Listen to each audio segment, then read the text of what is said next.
Can you hear me?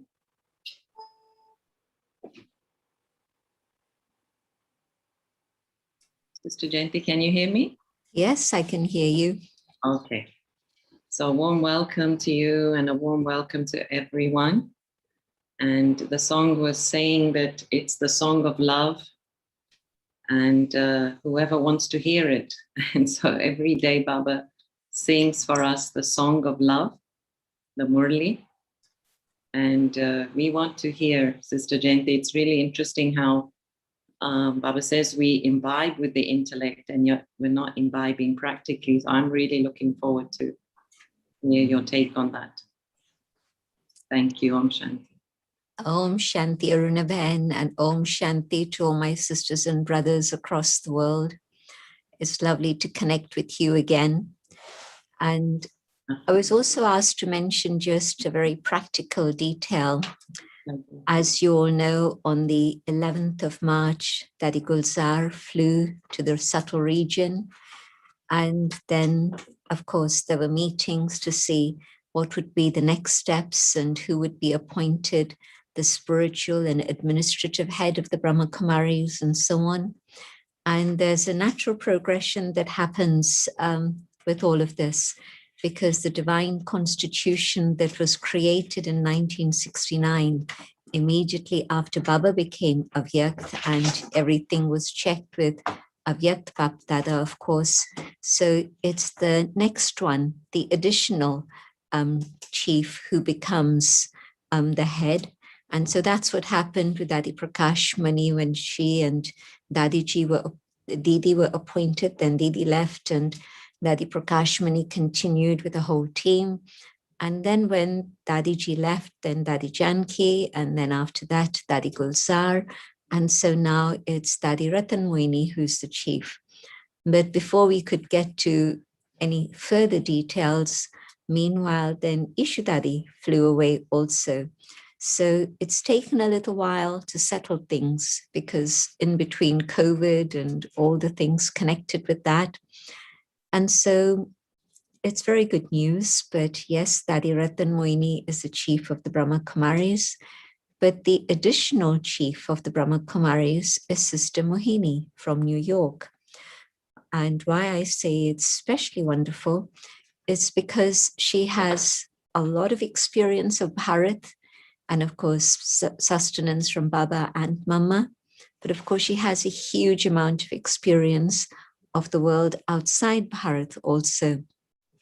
And so I think she'll be representing our perspective in a very powerful way within the management committee meetings. And then instead of two joint chiefs, who are the additional ones, until now it's always been two, but now there's four.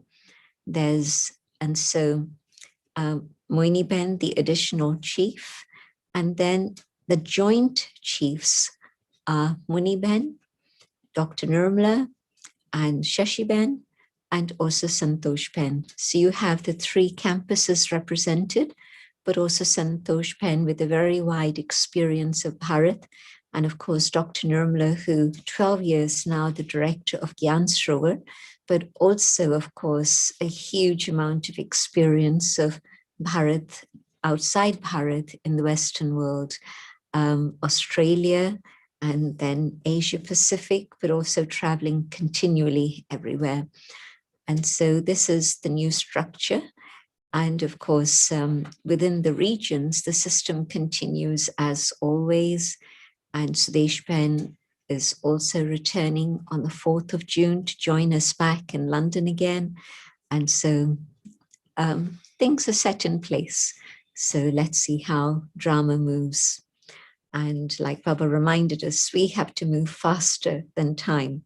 At the moment, it feels as if time is racing ahead very quickly, but time is our creation. And for us, the creators, to be able to fly ahead and reach our destination. And so the Avyakt Murlis are very definitely helping us to go deeper into what Baba wants us to be, how Baba wants us to be, and what Baba wants us to do. And in a past Murli, Baba's been mentioning the power of reflection, the power of churning.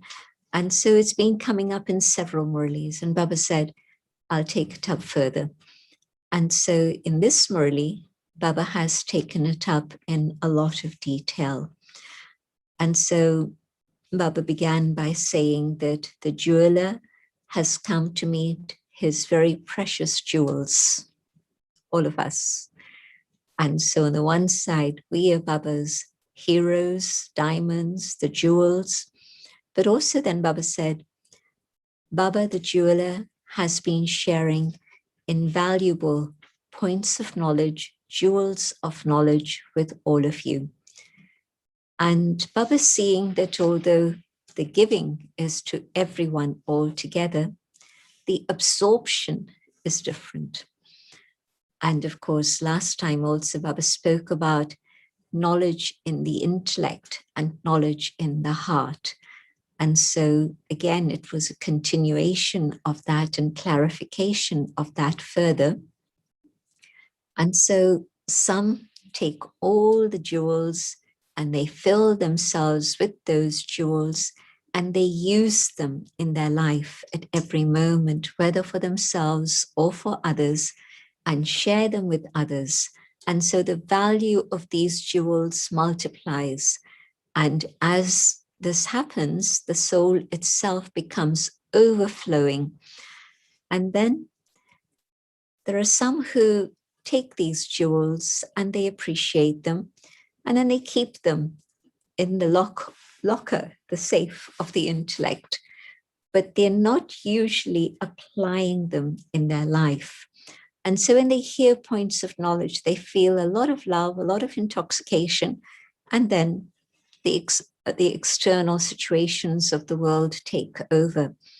Because although I've got all these jewels here, I'm not actually churning it very deeply and imbibing it to the extent that now I have the power to be able to share them with others, but also I have the power to be able to use these treasures at every step along the way in my life.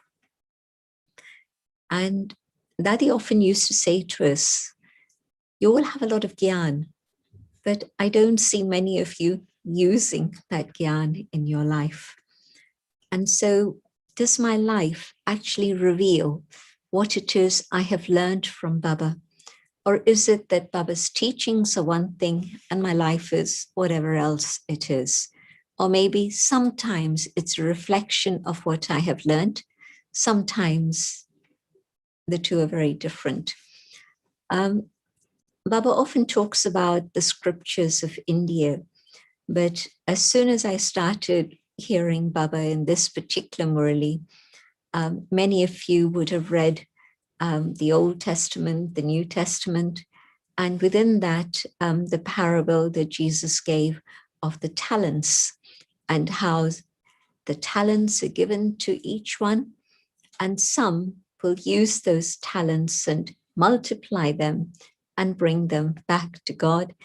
And others will say, well, it's great that we have these talents. Let me keep them. Let me hold them safe. If I use them, maybe they'll finish. And so they hold them and they don't use them. And so at the end of the day, when the master says, well, show me what you've done with those talents, the one who's multiplied says, this is what I've done. And the master is pleased. And then in between all the other stages, and then the last one, Master, I wanted to keep this talent very safe for you. So I kept it hidden and I didn't use it so that I could bring it to you again. But of course, the master said, but you didn't use it. I gave it to you to be able to use it and multiply it. And so I was reminded very strongly of this particular parable that comes. And the word that's used in the scriptures is talents, but it refers to, yes, the jewels that I have, the talents that I'm gifted with from the universe, destiny, karma, God, whatever, but also the jewels of knowledge that Baba's giving me today, invaluable. And then to what extent am I keeping them? and just holding them safe? Or am I using them and multiplying them and then sharing them with others so the multiplication continues to expand? And of course, Baba then gave us that example of keeping your jewelry, your jewels safe in the locker, and you put it in a safe, you put it in a locker, and you take it out maybe once a year at a festival occasion, and you wear it and you think, well, these are really beautiful jewels and others also appreciate them. But the rest of the time, they're locked away. And through COVID, maybe you didn't even have an opportunity to take out your jewels even once throughout the last 15 months. And so did you use them? Did you appreciate them? Did you acknowledge their beauty? Did you share their beauty?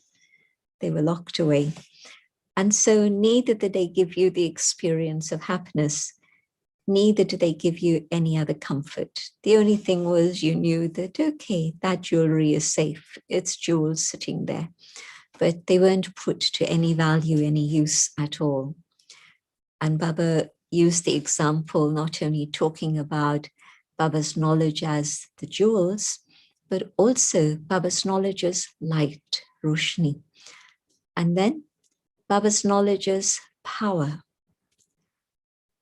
I think we've all experienced how God's knowledge is light. In the dark, I don't know where to go. And so often young people don't know what the future holds. I mean, older folk also, what's going to happen in the next year. We don't know whether there's a third wave of COVID coming. We don't know whether we're ready for that or not, or it's going to be yet another variation. We don't know. But especially when somebody's young, and normally you think that they have the future open up waiting for them, and choices are very difficult when you don't have enough wisdom. And especially at this time, you look around and you don't see where to go until Baba gives you the light of knowledge. And once you have that light, then that light shines and shows you the way to go. And that your destination isn't just to achieve the position of being a CEO of an important company, or your position isn't to be a professor in the university or anything like that, but your target is something else. The destination that you're aiming for is that of completion. And then, yes, on that journey, I'm on the physical path also, doing what I need to do, but God's light shines very clearly, and so doors begin to open, and you know at that moment what is the right door for you to walk through. So this experience of God's knowledge being light, I think everybody has experienced. And then Baba also talking about knowledge being the very elevated weapon with which you're able to engage in the battle with Maya, with negativity. And so the example of the warrior, if the warrior is using the weapon stays sharp. Think about a sword in a sheath. If it just stays in the sheath all the time, then at the moment when you need it, you pull it out and it's a bit dusty, it's a bit rusty, and it's not fit for your battle. It's not useful. But if you've been pulling out the sword from the sheath and sharpening it, cleaning it, keeping it dust-free, rust-free, and it's in prime condition, and you're practicing using it, then you're going to be able to defeat the negativity that Maya brings. And so Baba was reminding us, it's a question of not just churning maybe once a week when I have time, but keep churning all the time, keep reflecting on Baba's knowledge all the time. And if you do this, that weapon will be useful for you at a time of need when Maya comes your way. And so again and again, Baba was reminding us there's a difference between keeping the jewels in your head and actually using them at all times. And so when something's in my heart, it comes out whether I want to or I don't. It'll just come. And so if I've been churning and I've absorbed that knowledge into myself deeply, then it's going to impact everything that I do. Again, Baba gave us this example that Baba also gives us in the Sakar Murlis. And Baba was talking about how when you eat food, then it's not enough just to eat it and say it tasted very nice. But if it just passes through, it's not useful. But the purpose of food is to give you nourishment. And the nourishment happens when you chew it, you digest it, and then it's converted into blood that's going to be able to give you life and energy and keep you protected, make your immunity strong. The blood does all of these things. And so what am I doing with the knowledge that Baba's giving me? Am I digesting it? Have I chewed it well? You know, Baba gives the example of chewing the cud. The cow grazes and is chewing the cud, and you see that happening in a very visible way with a cow. And you don't see that happening in a visible way with Baba's Gyan, but that's what's going around in your head. It's buzzing in your head all the time. And so use knowledge as the food that's going to give you new life and is going to be able to give you the intoxication that you seek. Because we all say we want to experience Baba's love, that joy, that power, that nourishment, that strength. And the method is the churning. And we forget about what we need to do. We then say to Baba, Baba, why am I not to do it? And so Baba's reminding us, there's a formula, there's a method to everything. And if you're following the right formula, the right method, the results are also guaranteed and fixed. And if perchance I'm not following the right method, then how can I expect the results to be what I want them to be? And so Baba using this analogy of food and blood and so on. And so let me be able to churn. And the question always comes, how do I churn? What am I supposed to churn? And Baba said, there are 4 steps to this. Firstly, go into silence, be introverted, and go into the depth of the ocean. And physically, I've never been into the depth of the ocean, but I'm told that it's very, very silent. And so in that inner space of silence, introversion, go into the depth of the ocean of knowledge, and you'll have new insights. You'll be able to understand the significance of what Baba is saying. And so the first step for the results that I want, let me be able to go into the depth of Baba's knowledge. Second step, when I've understood the significance of this particular aspect of knowledge, then I'll know what is the right time to use that aspect of knowledge.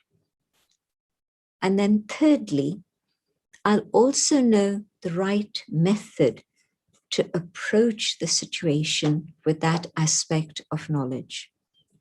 And then fourthly, let me then also, on the basis of my experience and my churning, think about how this particular aspect of knowledge can serve others and help them also. And so, for example, take up the subject of karma. In fact, any subject. And Baba talks about so many different things. But take up the subject of karma. To what extent have I fully grasped the significance of past, present, and future in relationship to karma? Secondly, Now, as I begin my day of activity, how do I apply this understanding? Can I be so conscious and then in that state do the karma I need to do? Or am I going to forget about it? So let me see how to apply it and at what time, and the method that I use. Now, in soul consciousness, what I also have to see is this karma going to be bringing value? What's going to be the outcome of this karma? Let me use that method of inquiry within to be able then to apply it. And then when I'm speaking to others about karma, be very careful, because not everybody understands that difficulties today are the result of my own karma. And maybe they're not ready to understand that either. So be careful. And so just see what are the aspects of knowledge that are useful for this individual. They can only digest this much, maybe. That's it. That's okay. Let me give them that much. If I give them this much, they'll reject everything. If I give them a bite-sized piece, they'll take it and it'll be useful for them. And they'll come back and they'll ask for more. I remember some people telling me, you know, it's easy to give the 7 days course in 1 hour. Yes, I'm sure it is. You can just take up the headlines of each one of the 7 days course. But what about the other individual? It takes me an hour to deliver 7 main aspects of Baba's Gyan. But has that individual digested even one aspect of Gyan? Well, then the 1 hour I've spent has not been a good use of my time.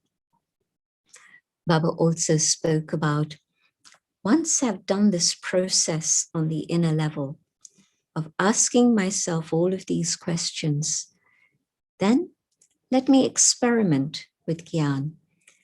Let me see if I know my own sanskars, and I probably know the people I have a challenge with. Let me go into the depth. Let me see when I can approach them, how to approach them. Let me see what method I can use, how it is I can serve them. And let me understand deeply what is the consciousness that I need to keep. And if I hold that in my awareness and I approach this individual, is there going to be success, not over them or victory over them, but victory over my own negativity? Because Baba said, waste is that which creates obstacles. Very interesting sentence. If there is no waste, there are no obstacles. Interesting, isn't it? We keep saying, this is an obstacle, this is not true. My waste. Yes, there's a situation, but if I'm approaching it with the depth of understanding through my churning that Baba's teaching me, and using that churning and experiencing the beauty of Gyan and the power of Gyan and the light of wisdom, I then approach that person. How successful was I in that little encounter? As I say, not in that we had an argument and I won, they lost. No, shouldn't be any argument. But what was my response to them? And was I able to maintain my state of soul consciousness, my vision of respect and love for them? And yes, if I was able to do this, whatever the outcome on the external level, but if I was able to maintain these qualities within myself, I was successful in dealing with the Maya that I was afflicted with. And maybe I used the right method and I was successful, or maybe it took a long time. And some of the things they were saying were triggering reactions rather than the correct responses. And maybe it just turned out to be a waste of time. And so Baba's saying, experiment, prepare yourself for situations. You know that today is going to be a long day. You know that usually by the end of the day, you're a little bit tired, a little bit irritable. And so are you going to say, well, I am like that and everybody else will have to live with me? Are you going to say that? Well, then that's fine, but it means that I'm stuck at whatever stage I am. I may be just Rajo, maybe I've gone up a little bit to Sato, but I want to be Sato Pradhan. And if I say, well, this is how I am, take it or leave it, never mind what happens to others. I'm saying that I'm okay at the Rajo stage or the Sato stage. And then that's my choice. I've made my choice. But if I've understood Baba's Gyan, I've been churning it, and internally, I really want to achieve nothing to do with competing with others. I want to attain my own complete stage. So I'm not looking at what others are doing or saying. That's their business and God's business. Their connection is with God. He's responsible. But what about me? Where am I at? And so Baba was saying, experiment and see how you deal with it. And if you weren't successful this time, okay, learn what were the lessons you needed to learn, churn. And then you'll be able to see how better to use Baba's knowledge through your churning and change the situation so that you can come out of that encounter with a smile and say, yes, I achieved what I needed to achieve. Not in terms of attaining something or gaining a position. No, just what I needed to do in terms of my own inner transformation. So Baba was giving us very, very practical things to do. And then, of course, a question that always comes up, but I don't have time to churn. When do I find the time to churn? And Baba's saying, okay, look at your timetable. And when you've checked your timetable, see where are those spaces where your intellect does not need to be 100% engaged. I know that there are situations and times where if you're multitasking, it doesn't work. It has to be total focus and concentration. Like you can't multitask while listening to the Murli. You can't multitask while doing yoga. Yes, you can do karma yoga, and that's another stage. But that stage of yoga where I really want to incinerate all the sins of the past, you can't do that multitasking. Again, if you're in some industries, IT industry, maybe other things, lots of things. If you're a surgeon, there are times when, yes, you remember God, and then it's your head down and total focus, concentration, and get on with it. And if you're a yogi, that concentration is going to be filled with God's power, and the concentration will work beautifully. If you're not God's child, and maybe at a crucial moment, your intellect can wander, and maybe the results are not of excellence as they could have been or should have been. So yes, Baba allowed for that also. There are times when 100% focus is necessary on whatever it may be. But the rest of the time, your intellect is working on many different levels. And so let there be your driving. Yes, I need to keep my eyes focused and on the road, but usually we're listening to the radio, to the news, or we're listening to passengers in the car, maybe an MP3, whatever it is. So that's usually what we do, especially if you've got a long commute. Nowadays, those are coming back again. For about 15 months, everybody's been working from home, or most people have been working from home, not everyone. But now more and more people are beginning to go back to work. But through the day at home, when you're hoovering, you can't even listen to anything because it's the noise of the Hoover.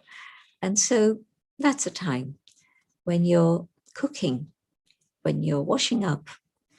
Think about what happens through your day when you're exercising, when you're out for a walk, whatever. But those are the times when you're able to be churning, or even beyond the churning, just being able to be absorbed in love. You remember from the past details that Baba had spoken about, that manan leads to magna. Manan, the churning, the revision, the reflection, and then the magna avastha, the lost in love, absorbed in God's love. And so take those opportunities.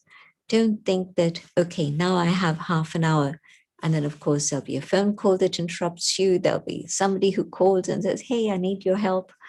But practice keeping your intellect engaged with the right things so that then your intellect has capacity.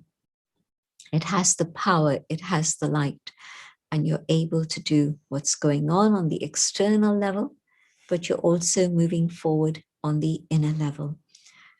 And so Baba's showing us how to be karma yogis. Through the day, again, Baba telling us how to look at our chart, not just in the sense of, was there sin through the day? Okay, we're Brahmins. We've gone past beyond that. Usually, I would say there isn't sin as such. And did I give sorrow to anyone?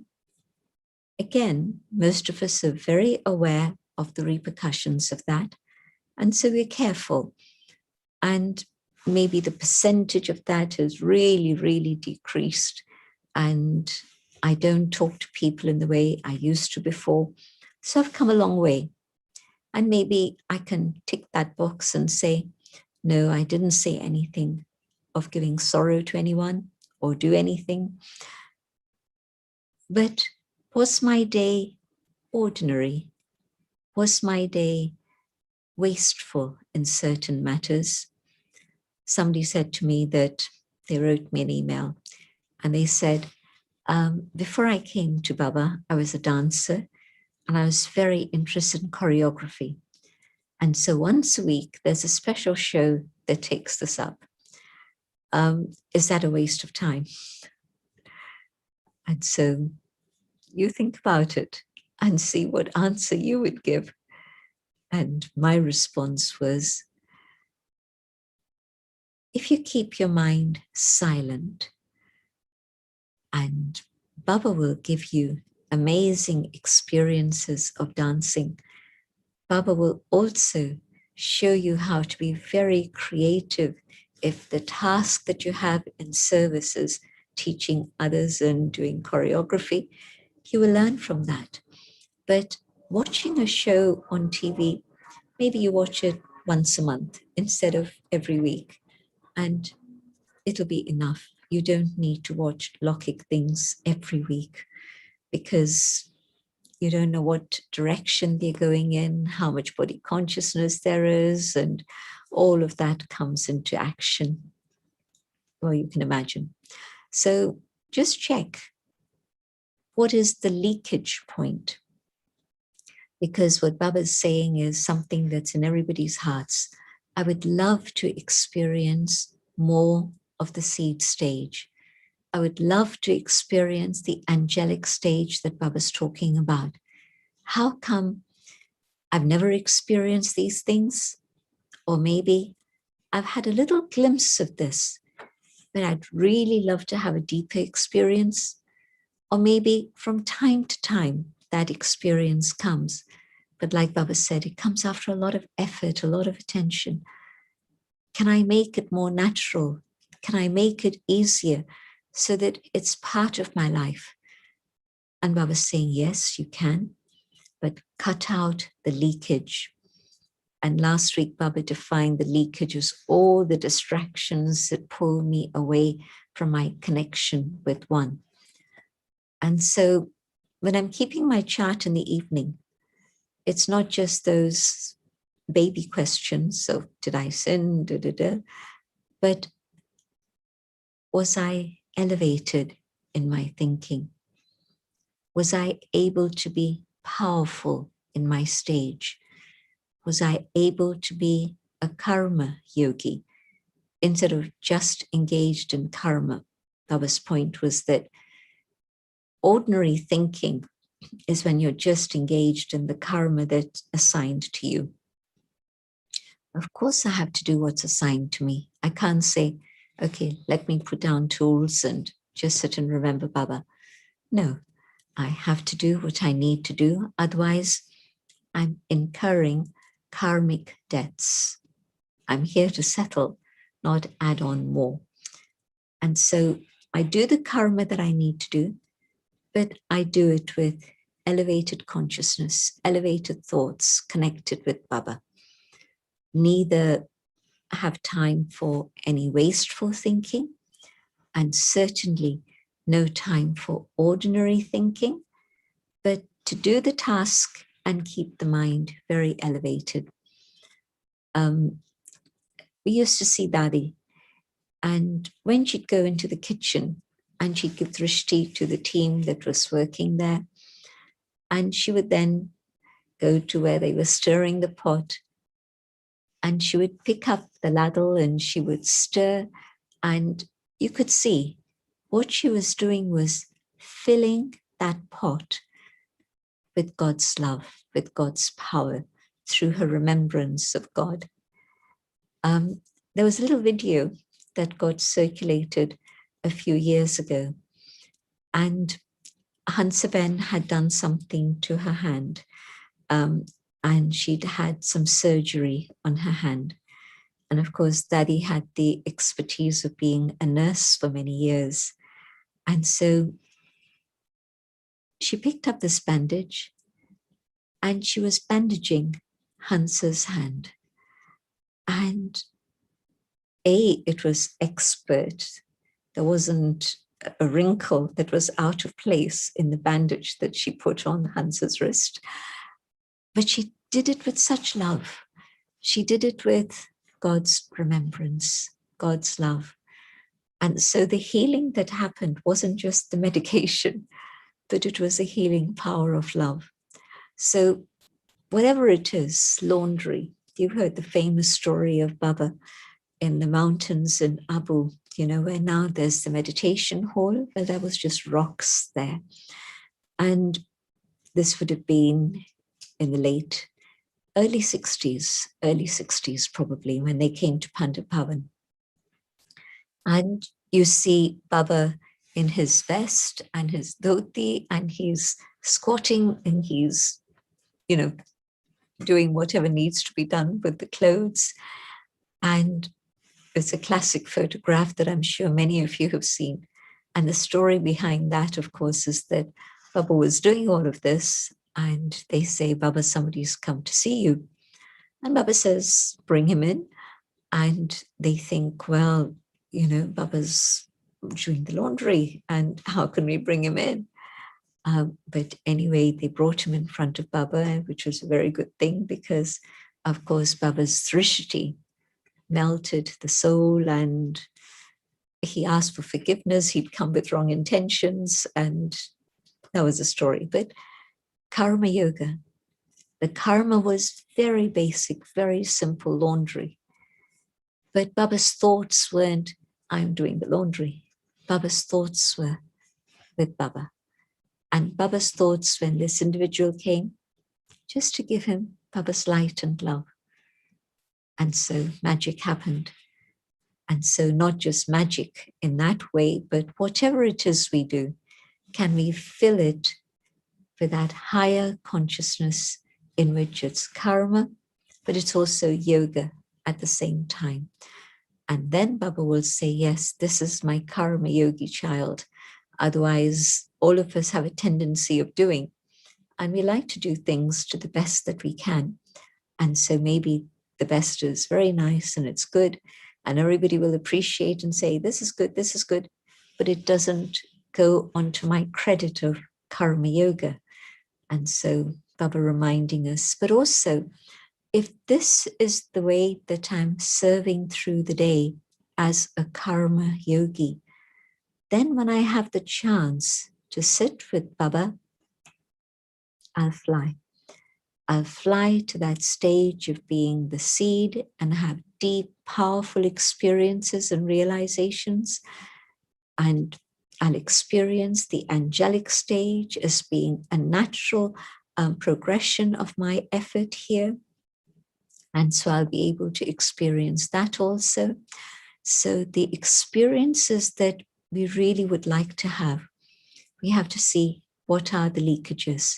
Where is it that I'm not keeping that link? Baba said, if you've kept that link with yourself, then those experiences are your right. You'll be able to have those experiences very easily and naturally. And your life will be one which is free from obstacles. I find that a very beautiful blessing from Baba. Baba showing us how to be able to create a life free from obstacles. Again, it's something that's come up within the last several Murlis. Keep that stage of being lost in love. There are no obstacles. You don't just have to fight Maya and then become the destroyer of obstacles. That takes time and energy. But you're able to fly above the obstacle. There is no obstacle. It was my waste thoughts that created the obstacle. And lost in love, and you don't see any obstacles. You've gone beyond it. And so Baba telling us the value of churning, teaching us how to churn and explain how to attain those higher stages that we would like to have. So Baba mentioned at one point, don't get into the stage of crawling where, Maya comes, you're defeated by Maya because of carelessness, because you thought, well, I've got enough Gyan, so I'll deal with it when the time comes. Kumbhakarna thinking, well, it'll be fine. Of course I can deal with them. I'm ready. But of course, by the time they did come, he wasn't ready. And so he was defeated. And so Baba said, don't take on the title of Kumbhakarna, but use the Gyan that Baba's giving you today. Practice what you intend to do. And so when the situation comes, you're ready. Otherwise, the scientists have created all these fantastic bombs. And now, of course, they have all sorts of devices so that then even drones are able to strike a target accurately. But of course, at that time, you didn't have such things. And so Baba was saying that they throw the bombs and the bombs are thrown here and there and not to the right place. And so the bombs don't work. And so if you haven't practiced using the spiritual weapons that God is giving us, then they won't work because I haven't practiced. I'm not able to hit the target. And so if I want to conquer Maya now at this moment of the Kalpa, there's really no margin to be making mistakes anymore. But let me learn from the mistakes of the past that I've made. Let me learn from the mistakes of others that I see happening around me. And most of all, let me learn from the Murli, so that then I'm using Baba's Murli to move forward. Let me stop here and see if there are any questions or comments that people have. Thank you, gentlemen. Lovely again. So it seems like there's something about when we churn, it comes into our sanskar, right? There's something about the knowledge turning to the wisdom, as they say, or yes, the blood turning to power. But there's that, as you use the word formula, there's a formula to it. And it's not a question really, it's just a comment that, so does that mean with every single thing, until we have churned it and made it ours, it's not going to go as a sanskar? This is usually what happens, isn't it? There's something that I haven't thought about, and so it comes up in front of me and trips me up. Maya is extremely clever.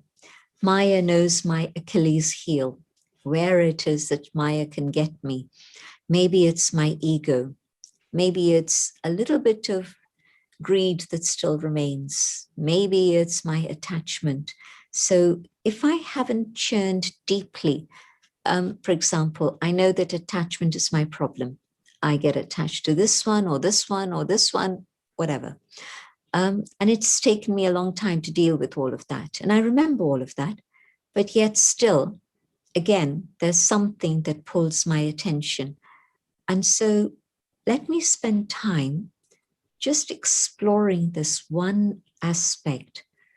What is it that took my attention away from Baba, first, second, third, fourth time, whatever it is? And so now, how can I protect myself from that and keep myself at that stage where this does not happen again? I don't want to lose time in sorrow about it, making a mistake, and then having regret and repentance.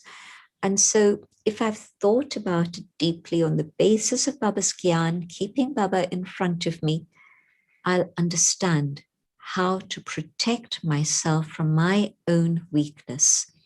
It's not that it's somebody else, it's my weakness, basically.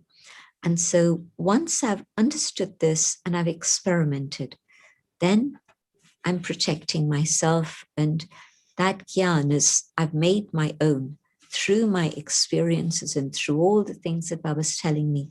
So one is the churning, but the other way to make that aspect my own is the practice, applying it in my life. I can give a lecture about it, but have I applied it? Can I now apply it so that I'm never at a point of leakage where I feel drained and empty, all the things that Baba talks about. So it's these two things, the churning and the practice. Okay, so maybe I'll just ask this question from the chat. They're asking, so one is imbibing, is taking the knowledge just a little, whereas churning takes the knowledge deeper. Firstly, is that true? And is this the major difference between imbibing and churning? And then where does inculcation come into it? I think imbibing is used in the word of absorption. So I'm hearing Baba's knowledge and I'm absorbing it, but it just stays there as at an intellectual level.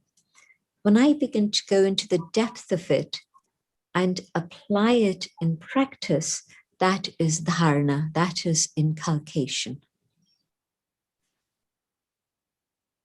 And churning is somewhere in between that. Well, the churning has allowed me to then apply it. Without the churning, I can't apply it in my life. Right, okay. I think you did already, Jayanti-ben, but just maybe to really make it clear, somebody's asking, please give a practical example of using a jewel of knowledge. Let me take up the point that Baba had taken a few minutes about in the Murli itself. Swadarshan Chakradhari, the one who's able to spin the discus of self-realization. So what does that actually mean?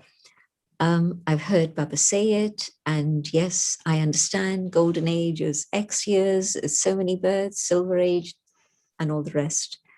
And so if I spin the discus and go around the cycle, how long does it take? 3 minutes? That's it. And I'll get bored, like Baba said. Every time you do it, you'll say, this is now pretty dull. I don't want to do it again. But Baba said, experience the depth of knowledge in this, the wisdom in this, and the power in this, and experience the sweetness of the power. And so there was a full year in which Baba had told us, practice the 5 forms. And most of us did that exercise for a full year and received a lot of benefit from it. But this is many years ago, in the days that maybe it was the 90s, maybe it was around then. But anyway, so what is my stage? in Paramdham. Let me explore it and feel it and experience it. What am I like when I come down into the golden age, when everything is bright and beautiful and new and filled with truth and beauty and joy? And then what's the stage of the worshipper when I've left the world of paradise and come into the copper age?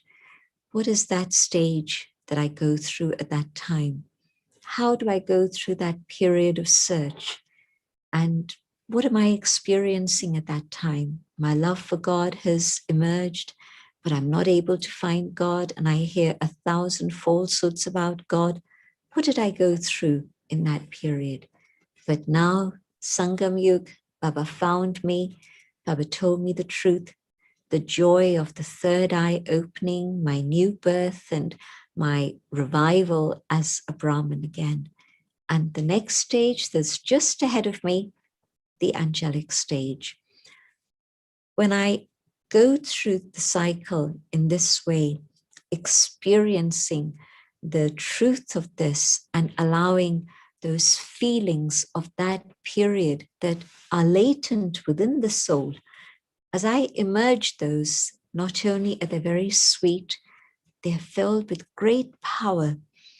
And so after the churning, when I'm faced with a situation, I remember, this is now my time to be an angel. Can I be compassionate? Can I be merciful? Can I be loving? Can I be the messenger of God, able to connect this soul with God, or at least give them an experience of God's love and light through my behavior? And even if they're not ready to acknowledge God now, but can I give them that experience so that at some point, soon, late, whenever, something will stir within them and they'll remember that and they'll be able to come to God. And so Baba gave us a very practical experiment to try out in this Murli. Okay. And gentlemen, this is interesting. Is only my change in action the indicator of how deeply I have really churned, rather than simply reflected and imbibed with the intellect? My attitude changes, my vision changes, people pick that up. And so I'm preparing the field with my attitude and my vision. And then, of course, when I speak and behave, then they see that, yes, truly, there is some change. And so it starts from inside. And I can feel that yesterday I was having a problem with this individual. I've churned this. I've learned the lessons I need to learn. And so now it's different. My attitude towards them has radically changed. And so, yes, then the action, the speaking and the doing are the visible manifestations, but I'll be able to feel myself, my change of attitude. Yes, and gentlemen, sometimes people say that, I'm experiencing it all in my head. Like, I don't need to experience it in action.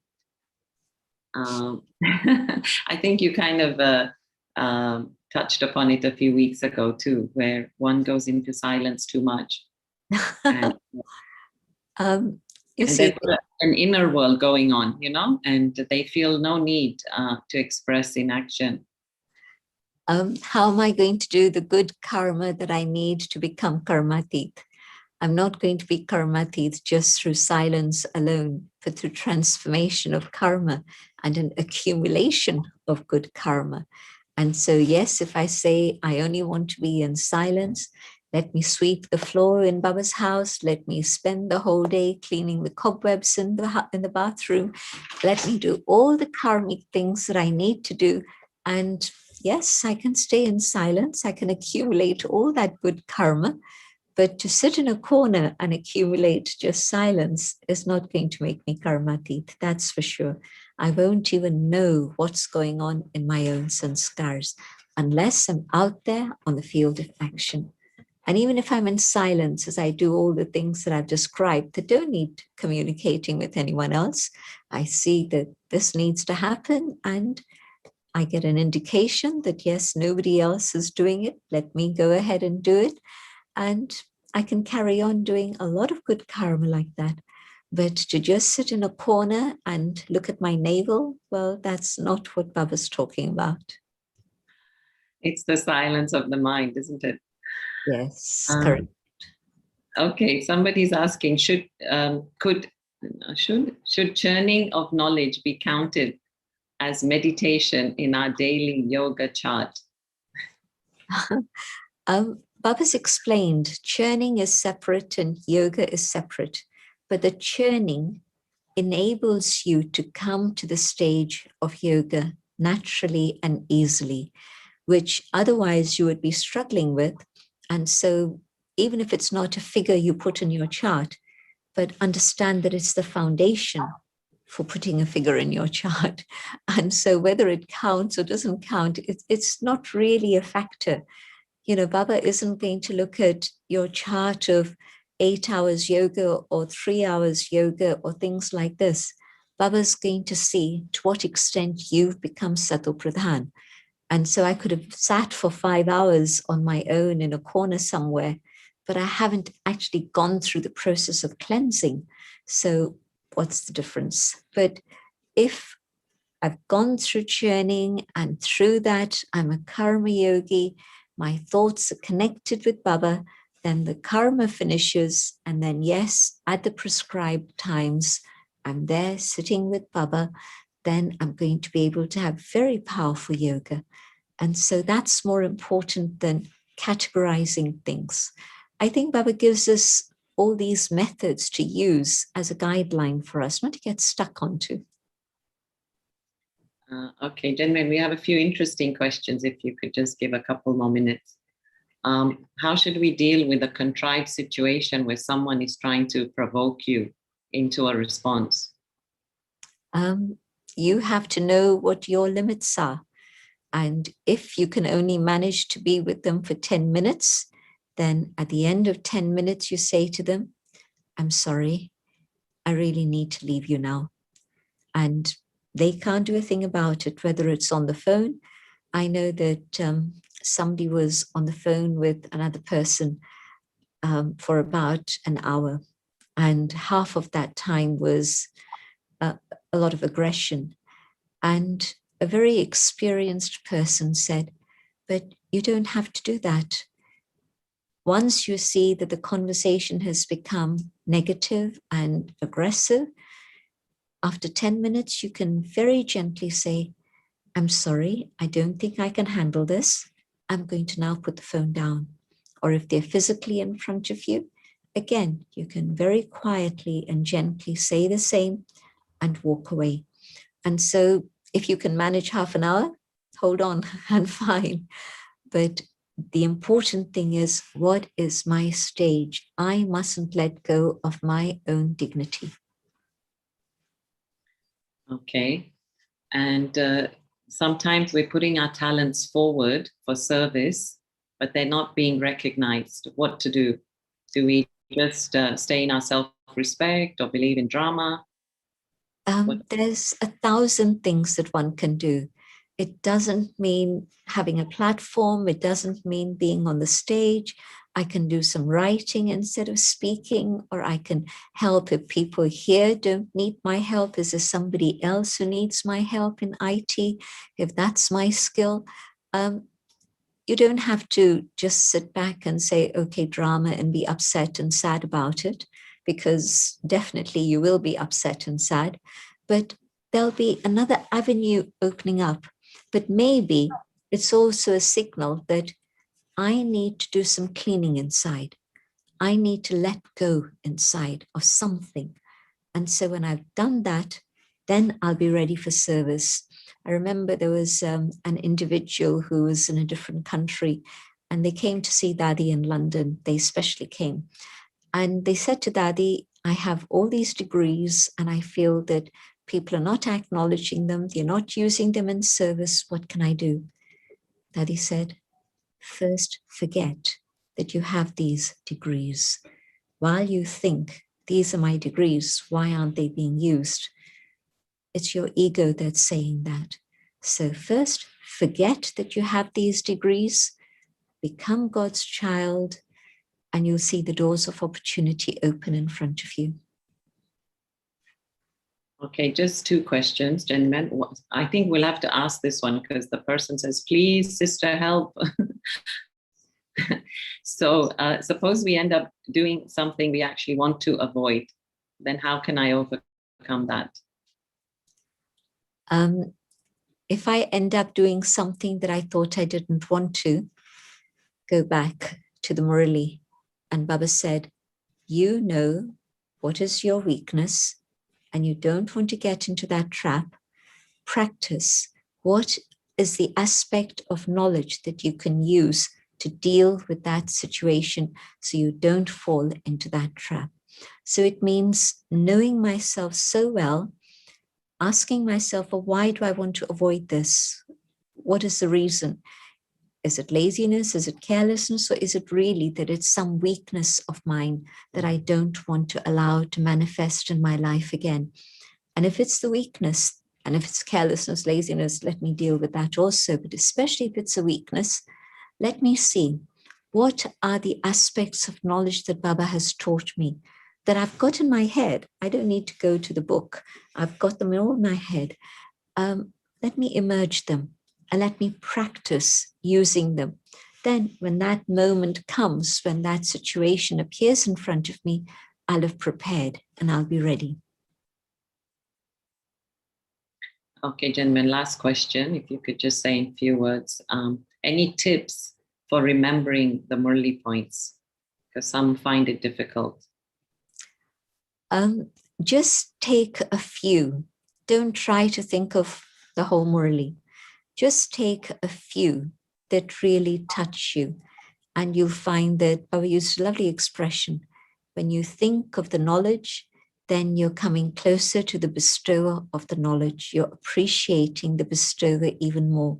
So out of the Murli, take 2 points, 1 point, whatever it is that sits, and use that for yourself through the day and keep yourself close to Baba through the day. And you'll find that your capacity to absorb Gyan increases. All right, Sister Jayanti, thank you so much. I just want to make one announcement that on Saturday, the 5th of June, we have a session with Dr. Nirmala, and the topic is History and Future of Service, Seva. History and Future of Seva with Didi on Saturday, 5th of June. Thank you. And thank you, everyone, for joining. And Sister Jayanti, we will end with some meditation. Thank you to Arunaben and all of you. Om Shanti.